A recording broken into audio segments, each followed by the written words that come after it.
नमस्ते, प्रणाम आप सभी को। हर हर महादेव, जय भोलेनाथ की साथियों, कैसे हैं आप हमारे भगवान स्वरूप श्रोताजन।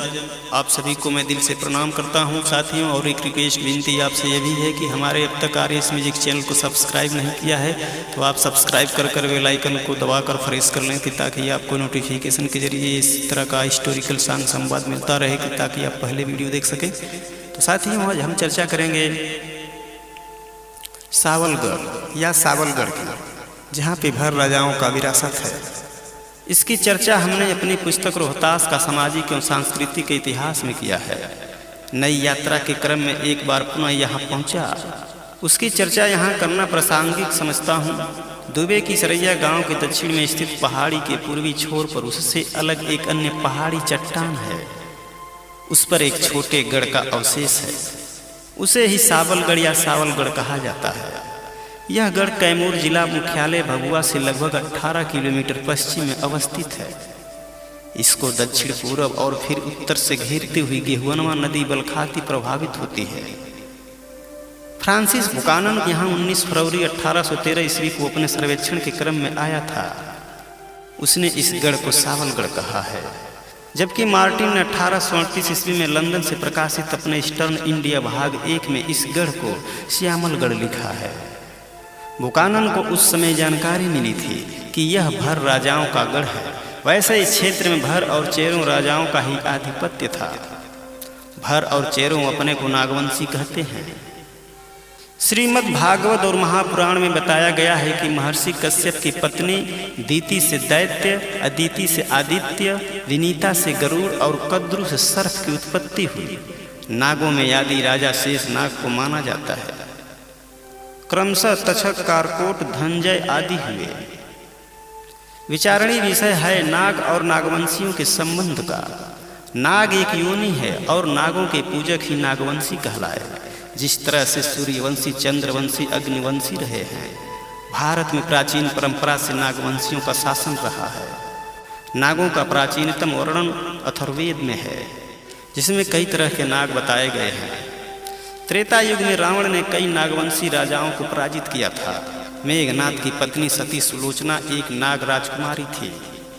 लक्ष्मण जी स्वयं शेष के अवतार थे। द्वापर में बलराम शेष अवतार थे। नागवंश का यहाँ भी वर्णन मिलता है। हिमालय पर्वत के पास ही कश्मीर, मेघालय, नागालैंड आदि में नागवंश के राजाओं का अधिकार रहा है। नागवंशियों में ब्राह्मण, क्षत्रिय, वनवासी सभी रहे हैं। छत्तीसगढ़ और झारखंड की जनजातियों में कई नागपूजक हैं, अपने को नागवंशी कहते हैं। भारत के पश्चिमोत्तर भाग में रहने वाले तक्षक नागों की एक शाखा का द्रविड़ों से मिश्रण हुआ था, जिससे एक नई जाति भर के नाम से उद्धृत हुई। राहुल संस्कृत्यान अपनी कहानी सप्तमी के बच्चे में लिखते हैं कि भर बहुत बलशाली थे और महाभारत से पहले पश्चिमी भारत में एक सभ्यता के निर्माता थे। महाभारत काल में इन नागवंशियों को अर्जुन ने खांडव वन से और श्री कृष्ण ने मथुरा से बाहर निकाला था। जन्मेजय ने नाग यज्ञ करके भी इनका संहार किया। इससे भर पूरब की ओर पलायन को मजबूर हुए। इन भरों की एक शाखा जो गंगा के उत्तरी पूर्वी भाग में उप हिमालयी क्षेत्र मोरांग में रहती थी, चेरों कहलाती थी। ऐतरेयार्यांक में चेरों के लिए चुरपदा यानी माननीय चेरों का संबोधन है। भर और चेरो काली द्रविड़ी प्रजाति के थे। नाग यानी मंगोल प्रजाति के साथ इनका रक्त मिश्रण हुआ, अतः उन्हें आनुवंश वैज्ञानिकों ने अर्थ द्रविड़ कहा है। आज भी जो भर या चेरो अन्य जातियों से मिश्रित संतति न होकर विशुद्ध हैं, उनकी आँखों के ऊपर किरातों यानी मंगोलों जैसी एक पट्टी भी लटकती हुई देखने को मिलती है। इनकी दाढ़ी और मूछ में बाल कम होते हैं। खैर, इन नागवंशियों ने अपना बदला अर्जुन से भी चुकाया और इसी शोक में अर्जुन की मृत्यु भी हुई थी। भर और चेरो दोनों पूरब की ओर चले। नागों के राजा तक्षक ने ही तक्षशिला नामक नगर बसाया था, जो कि पाकिस्तान में है। प्राचीन समय में शिक्षा का केंद्र रहा है। भारत में कारकोट वंश का भी शासन रहा है। नागों से संबंधित नगर, नदी, झीलें, जाति, राज्य भी भारत में है, जैसे नागोदा, नागपुर, और यही नाग नदी शेष नाग झील कश्मीर में, और नागालैंड राज्य नागा जनजाति नागपूजक हैं और अपने को नागवंशी कहते हैं। भर जहाँ गंगा के दक्षिणी किनारे से मिर्जापुर होकर कैमूर पहाड़ी के पूर्वी भाग सासाराम तक बस गए, वही चेरों गंगा के उत्तरी भाग में बनारस में अपना राज्य स्थापित किया। उत्तर वैदिक भर्ग, पाली में भग और प्राकृत में भर है। इनका गोत्र भरद्वाज है। यह मूलतः क्षत्रिय हैं और सुनसुमारगिरी चुनार क्षेत्र में 5वीं 6वीं सदी ईसा पूर्व में इनका गणराज्य था। ईसा से 8वीं सदी पूर्व नागवंशी चेरो वंश में अश्वसेन हुए, जिनके पुत्र जैन तीर्थंकर भगवान पार्श्वनाथ थे। बनारस से चेरो छपरा तक फैले। बाद में चेरो गंगा के दक्षिणी में शाहाबाद और मगध तक फैल गए और सबर राजाओं के गढ़ों पर कब्जा जमा लिया।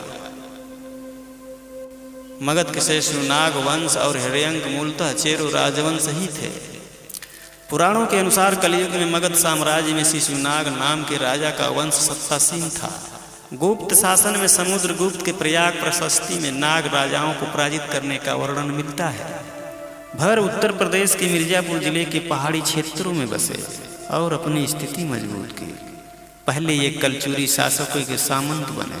B.A. Smith, early history of India पृष्ठ 429, R.B. Russell, tribe and caste of central province भाग 1 175 और R.S. Tripathi, history of Kannauj पृष्ठ 19 ने तो यहाँ तक सिद्ध किया है कि गढ़वाल राजपूतों का मूल स्थान मिर्जापुर था और इनके पूर्वज भर थे। गढ़वालों का आदि पूर्वज चंद्रदेव 11वीं सदी के आखिरी में राजा बना। गढ़वाल शासकों का शासन 12वीं सदी तक चलता रहा। मदन पाल देव, विजय चंद्र, जयचंद्र आदि राजाओं का शासन वाराणसी से फैलकर कन्नौज और पूरे उत्तरी भारत पर हो गया। शाहाबाद वाराणसी और मिर्जापुर से नजदीक है, अतः यहाँ गढ़वाल राजाओं के शिलालेख और ताम्रपत्र मिले हैं। चूंकि कैमूर जिले का यह क्षेत्र और सटा हुआ है, अतः भर राजाओं का प्रभाव यहाँ और भी अधिक रहा। वैसे भर इस क्षेत्र में चेरों के आगमन के बाद ही आए हुए जान पड़ते हैं। शाहाबाद के दक्षिणी भाग में चेरों का प्रमुख गढ़ गढ़वट और चौंद वर्तमान चैनपुर में था। उत्तरी शाहाबाद में इनके प्रमुख गढ़ देव मार्कंडे, काराकाट के साथ चकई, तुलसीपुर, रामगढ़वा, पीरी, बीरी, जोगीबार, भैरिया और घोंसिया, जारन या तारन, महारथा, रामगढ़, तिलौथू आदि में स्थापित हो गया। बुकानन शाहाबाद पृष्ठ 144 और मार्टिन दोनों ने लिखा है कि कर्मनाशा नदी के दोनों ओर उत्तर प्रदेश और बिहार में जितने भी नागवंशी राजपूत हैं, वे सभी चेरो जाति के लोग हैं। बाद में उन्होंने राजपूत का दर्जा प्राप्त कर लिया। ये अपने को चेवन ऋषि का वंशज और चौहान राजपूत कहने लगे। गजेटियर शाहाबाद पृष्ठ 154। मुस्लिम आक्रमणों के कारण शेष चेरों पलामू में जाकर बसे और वहां राज्य स्थापित किए। जैसा कि हमने देखा, भर शाहाबाद के दक्षिणी भाग में पहाड़ी पर और उसकी तराई में बसे थे। भर राजाओं के गढ़ों के अवशेष आज भी रघुवीरगढ़, पतेश्वर, भरारी, रामगढ़, धरहरा, सावलगढ़, उगहनी, चेनारी आदि जगहों पर मौजूद हैं। भर जाति में 3 श्रेणियां हैं। राजा बाबू और राजभर राज परिवार के राजा होते थे। जमींदारों की श्रेणी बाबू या बाबूआन की है और गरीब तथा सामान्य भर अपने को राजभर कहते हैं। कोइंदी गांव में मंगल सिंह तथा घाटी गांव में कृपा सिंह, पतेसर में रघुनाथ सिंह जैसे तत्कालीन क्षेत्रीय राजाओं से हुई थी। उन लोगों ने बताया था कि उनके संबंध सभी राजपूत राज परिवारों में हैं। इस क्षेत्र के सबसे बड़े जमींदार का परिवार जो पूर्व में भर राज परिवार से था, इनके संबंध सभी राजपूतों में होते हैं। आज भी ये अपने को परिहार राजपूत कहते हैं। दक्षिण बिहार में आधुनिक काल तक स्थानीय स्तर पर इनका शासन रहा।